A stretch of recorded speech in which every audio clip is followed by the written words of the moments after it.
Vivo X Fold 3 Proയ്ക്ക് ശേഷം Vivo X Fold 5 guys. ഇത് രസത്. എന്നാലും Vivo X Fold 4 എവിടെ പോയാവോ? 2025 ഒരു ഫോൾഡബിൾ ഫോൺ വർഷമാണെന്ന് തോന്നുന്നു. കാരണം ഇത് കണ്ടില്ലേ, ഒരു സാധാ ഫോണിൻ്റെ അത്രയും തന്നെ സൈസ് ഉള്ളൂ മടക്കി കഴിയുമ്പോൾ. ആൻഡ് ഈവൻ നിവർത്തി കഴിഞ്ഞാൽ X Fold 3 Proനേക്കാളും എത്രയോ സ്ലിമ്മറാണ്, വെയിറ്റും കുറവാണ്. പക്ഷെ തടി കുറച്ചിട്ടുണ്ടെങ്കിലും ഈ കുഞ്ഞൻ സാധനത്തിനകത്ത് 6000 mAh ബാറ്ററി. ആര് പ്രതീക്ഷിച്ചിട്ടുണ്ടാവില്ല ഈ ചെറിയ സാധനത്തിനകത്ത് 6000 mAh ബാറ്ററി ഉണ്ടാവുമെന്ന്. കൂടെ ബോക്സിൽ നിങ്ങൾക്ക് 80 വാട്ടിന്റെ ഫാസ്റ്റ് ചാർജറും കിട്ടുന്നുണ്ട്. ഈ ഫോൺ 40 വാട്ട് വരെ വയർലെസ് ചാർജിങ് സപ്പോർട്ട് ചെയ്യുന്നുണ്ട്. 40 വാട്ടിന്റെ വയർലെസ് ചാർജർ നിങ്ങൾ വേറെ മേടിക്കേണ്ടി വരും, ബട്ട് സപ്പോർട്ട് ചെയ്യുന്നുണ്ട്. ഈ ടൈറ്റാനിയം ഗ്രേ കളർ നല്ല പ്രീമിയം ഫീൽ വരുന്നുണ്ട്. ബാക്ക് സൈഡിൽ നമ്മുടെ X200 ഒക്കെ പോലത്തെ ക്യാമറ റിങ്, ചുറ്റുമായിട്ട് നിങ്ങൾക്ക് മെറ്റാലിക് ഫ്രെയിം ആണ്. മെറ്റാലിക് ആണ് കാരണം ആന്റണ ബാൻഡ്സ് ഉണ്ട്. ഫോൾഡബിൾ ഫോണുകളിൽ IP റേറ്റിംഗ് കിട്ടുക എന്നുള്ളത് തന്നെ ബുദ്ധിമുട്ടുള്ള കാര്യമാണ്. ഇതിനകത്ത് IP58 and 59 റേറ്റിംഗ് ഉണ്ട്. ഐ തിങ്ക് ഇപ്പോഴത്തേക്കുള്ള ഫോൾഡബിളിലെ ഏറ്റവും ഹയസ്റ്റ് റേറ്റിംഗ് ആയിരിക്കും ഇത്. പ്ലസ് മുന്നിൽ സെക്കൻഡ് ജനറേഷൻ ആർമർ ഗ്ലാസ് കൊടുത്തിട്ടുണ്ട്. അകത്ത് നിങ്ങൾക്ക് SGS 5-star drop protection certified ആയിട്ടുള്ള ഒരു വലിയ ഡിസ്പ്ലേയും. X Fold 3 Proയിൽ നമ്മൾ സൈഡിൽ ഒരു അലേർട്ട് സ്ലൈഡർ കണ്ടായിരുന്നു. അത് മാറ്റിയിട്ട് ഇപ്രാവശ്യം ഒരു ഷോർട്ട് കട്ട് ബട്ടൺ ആണ് കൊടുത്തിരിക്കുന്നത്. അത് നിങ്ങൾക്ക് കസ്റ്റമൈസ് ചെയ്യാം. ഏകദേശം ഐഫോണിലൊക്കെ പോലത്തെ ഇന്റർഫേസ് ആണ് ഈ കാണുന്നത്. ആൻഡ് X Fold 3 Proയിൽ എനിക്ക് ഏറ്റവും ഇഷ്ടപ്പെട്ട ഒരു ഇന്നോവേറ്റീവ് ആയിട്ടുള്ള ഫീച്ചർ ആയിരുന്നു ഫിംഗർ പ്രിന്റ് ഡിസ്പ്ലേക്കകത്തായിരുന്നു. അതായത് മുന്നിൽ ഇവിടെ ആയിട്ട് ഡിസ്പ്ലേ ഫിംഗർ പ്രിന്റ്, അകത്ത് നമ്മൾ തുറക്കുമ്പോൾ ഇവിടെ ആയിട്ടായിരുന്നു. ആൻഡ് ഒരു സ്ഥലത്ത് രജിസ്റ്റർ ചെയ്ത് കഴിഞ്ഞാൽ 2 സൈഡിലൊക്കെ ഓപ്പൺ ആവും എന്നൊക്കെയായിരുന്നു. ബട്ട് മേ ബി അറിയില്ല, സ്ലിം ആക്കിയത് കൊണ്ടാവാം ഇപ്രാവശ്യം അത് ഒഴിവാക്കിയിട്ട് സൈഡ് മൗണ്ടഡ് ഫിംഗർ പ്രിന്റ് സ്കാനറാണ് വന്നിരിക്കുന്നത്. ആൻഡ് ഇതിന്റെ സൈസ് നോക്കിയാൽ ഭയങ്കര ചെറിയ, ഇത്രയും ചെറിയൊരു side mounted finger print scanner ഞാൻ കണ്ടിട്ടില്ല. അതിന്റെ തൊട്ട് മുകളിലായിട്ട് തന്നെ നിങ്ങൾക്ക് വോളിയം ബട്ടൺ കൊടുത്തിട്ടുണ്ട്. ആ ഫിംഗർ പ്രിന്റ് സ്കാനർ തന്നെയാണ് പവർ ബട്ടൺ. മുകളിലായിട്ടും താഴെയായിട്ട് നിങ്ങൾക്ക് സ്റ്റീരിയോ സ്പീക്കേഴ്സ് വരുന്നുണ്ട്. ആൻഡ് ഇതിങ്ങനെ ഓപ്പൺ ചെയ്ത് യൂസ് ചെയ്യുന്ന സമയത്തുണ്ടല്ലോ, നമ്മൾ ഇങ്ങനെയാണ് പിടിച്ച് പാട്ട് കേൾക്കുന്നതെങ്കിൽ ഈ 2 സ്റ്റീരിയോ സ്പീക്കർ നിങ്ങളുടെ കൈ കൊണ്ട് അടഞ്ഞു പോകും. തിരിച്ചു വെച്ചിട്ട് ഇങ്ങനെ പിടിച്ചാലാണ് നിങ്ങൾക്ക് ആ ഒരു സ്റ്റീരിയോ എഫക്റ്റ് ഓപ്പൺ ആയിരിക്കുമ്പോൾ കിട്ടുന്നത്.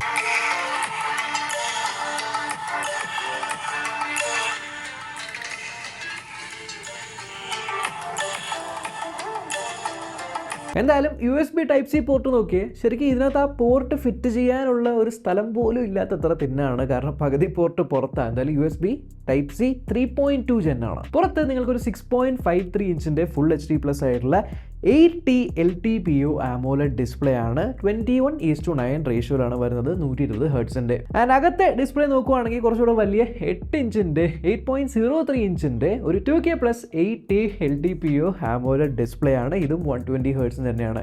ഈ 2 ഡിസ്പ്ലേക്ക് കോമൺ ആയിട്ടുള്ള ഒരു കാര്യം എന്താണെന്ന് വെച്ചാൽ ഇതിന്റെ മാക്സിമം ബ്രൈറ്റ്നസ് ആണ്. 4500 nits വരെ ഇതിന്റെ HDR ബ്രൈറ്റ്നസ് പോകും. പ്ലസ് വിവോ ഈ ഡിസ്പ്ലേ സൈസുമായിട്ടൊക്കെ ട്യൂൺ ചെയ്തിരിക്കുന്നതുകൊണ്ട് ഇതിന്റെ കളർ ഔട്ട്പുട്ട് ഒരു രക്ഷയില്ല. ഫ്രണ്ടിലായാലും ബാക്കിലായാലും പക്ക. ആൻഡ് ഇത്തവണ കഴിഞ്ഞ കൊല്ലത്തേക്കാളും ക്രീസിന്റെ വിസിബിലിറ്റി കുറവാണ്. എങ്കിലും ലൈറ്റ് ഒരു ആംഗിളിൽ നിന്ന് അടിക്കുമ്പോഴൊക്കെ നമുക്ക് ക്രീസ് കാണാനായിട്ട് പറ്റുന്നുണ്ട്. ബട്ട് തൊടുന്ന സമയത്ത് ക്രീസ് അത്രത്തോളം ഫീൽ ചെയ്യുന്നില്ല.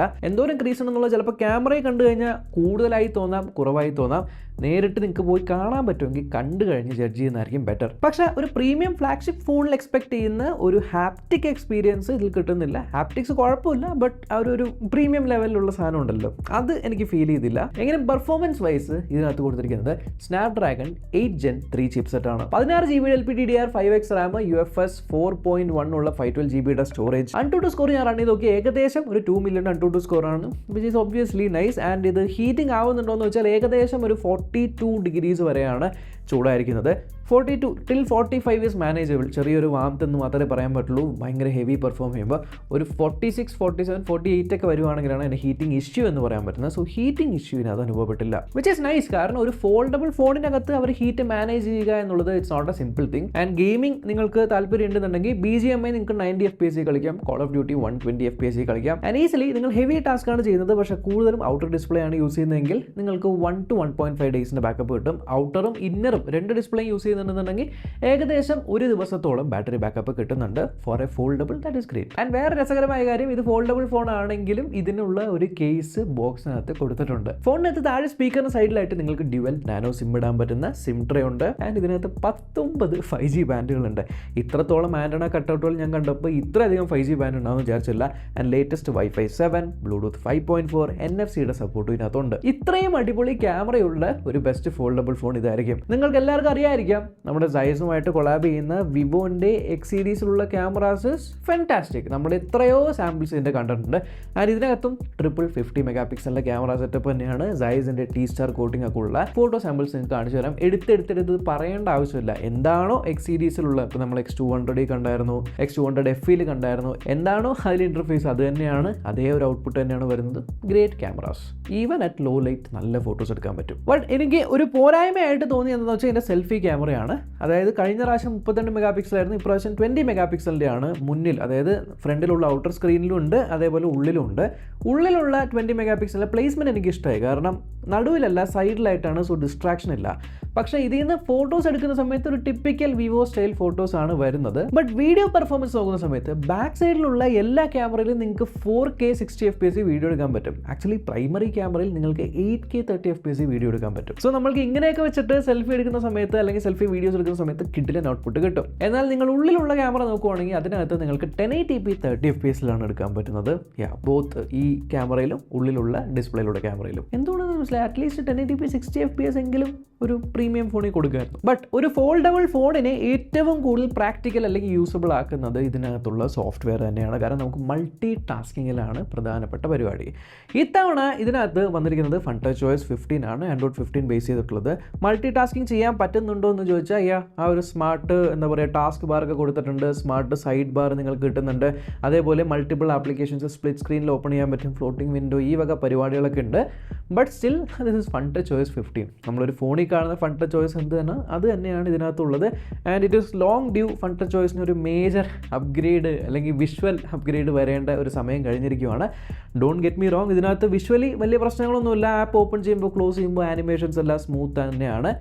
ആൻഡ് ബ്ലോട്ട് വേസ് ഉണ്ടോ എന്ന് വെച്ചാൽ അനാവശ്യമായിട്ടുള്ള ഗെയിംസും കാര്യങ്ങളൊന്നുമില്ല. ബട്ട് ചില ആപ്ലിക്കേഷൻസ് ഉണ്ട്, ലൈക്ക് ഫേസ്ബുക്ക്, സ്നാപ്ചാറ്റ് ഒക്കെ ഇൻസ്റ്റാൾ ചെയ്യുന്നുണ്ട്. അതൊക്കെ ഞാൻ അൺഇൻസ്റ്റാൾ ചെയ്ത് കളഞ്ഞു. അത് മാത്രമേ ഉള്ളൂ. അല്ലാതെ പക്ഷേ എനിക്ക് സോഫ്റ്റ്വെയർ വേറെ പ്രശ്നങ്ങളൊന്നും തോന്നില്ല. 4 വർഷത്തെ OS അപ്ഡേറ്റ്സും 5 വർഷത്തെ സെക്യൂരിറ്റി അപ്ഡേറ്റ്സും പ്രോമിസ് ചെയ്യുന്നുണ്ട്. പിന്നെ നോർമലി നമ്മൾ കാണുന്ന പരിപാടികളൊക്കെ ഉണ്ട്. അതായത് ഇപ്പോൾ മീറ്റിംഗിൽ നോട്ട്സ് എടുക്കുന്ന meeting assistant, call assistant, gallery അകത്ത് ഇറേസർ, എക്സ്പാൻഡർ, മൂവർ, കൂടെ നമുക്ക് power button press and hold ചെയ്ത് കഴിഞ്ഞാൽ ഗൂഗിൾ ജെമിനി നമുക്ക് കിട്ടുന്നുണ്ട്. ആൻഡ് താഴെയുള്ള ഈ ബാർ ഇങ്ങനെ പ്രസ് ആൻഡ് ഹോൾഡ് ചെയ്ത് കഴിഞ്ഞാൽ നിങ്ങൾക്ക് സർക്കിൾഡ് സെർച്ചും കിട്ടുന്നുണ്ട്.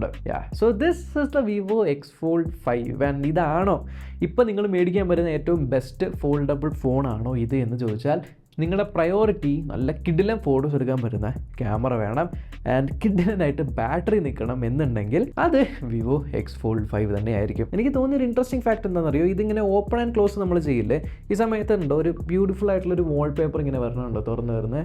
ഇതല്ല, മറിച്ച് 6 ലക്ഷം, അതായത് ഒരു ദിവസം 100 തവണ വെച്ചിട്ട് നിങ്ങൾക്ക് ഇത് ഓപ്പൺ ആൻഡ് ക്ലോസ് ചെയ്താൽ 6 ലക്ഷം തവണ വരെ ഉള്ളിലുള്ള ഡിസ്പ്ലേക്കൊന്നും പറ്റില്ല എന്നാണ് പറയുന്നത്. അതായത് 15 വർഷം ആണ് നമ്മൾ കൂട്ടി നോക്കിക്കഴിഞ്ഞാൽ 15 വർഷത്തോളം ഒന്നും പറ്റില്ല എന്ന് പറയുന്നു. I don't know how true this is, but അങ്ങനെ ഒരു വലിയ ക്ലെയിം ഈ ഒരു ഫോണിൻ്റെ ഡിസ്പ്ലേക്ക് അവർ കൊടുക്കുന്നുണ്ട്. So what do you think about the smart phone? Let me know through the comments. അപ്പോൾ അത്രയേ ഉള്ളൂ. അടുത്ത വീഡിയോ കാണാം. ബൈ.